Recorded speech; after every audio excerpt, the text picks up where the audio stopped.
Magandang araw, ngayon po ay Sabado. Welcome to our prayer and exhortation. Ako po muli si Pastor Gary Romero na nagpapastor sa Lighthouse Bible Baptist Church, Manawag, Pangasinan. At nais natin manalangin. Ipapanalangin natin ang pamilyang Pilipino. Samahan niyo po ako, aming Ama. Ang kapayapaan niyo maghari sa bawat pamilyang Pilipino at ang kaligtasan ay dumating ngayong araw ito sa buhay nila sa pangalan ni Jesus. Amen. Well, Philippians chapter 2 verse 21, for all seek their own, not the things which are Jesus Christ. Well, mas manakakarami raw na hinahangad yung para sa sarili.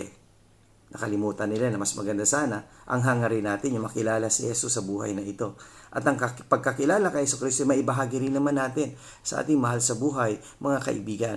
Kaibigan, kung hindi mo pa tinatanggap si Jesus Kristo, tanggapin mo na siya. At ang mga aral mula kay Jesus Kristo, ibahagi mo naman sa iyong pamilya, na sila rin ay makakilala kay Jesus na maging kanilang Panginoon at tagapagligtas. See you again tomorrow sa ating pagpapatuloy ng prayer and exhortation.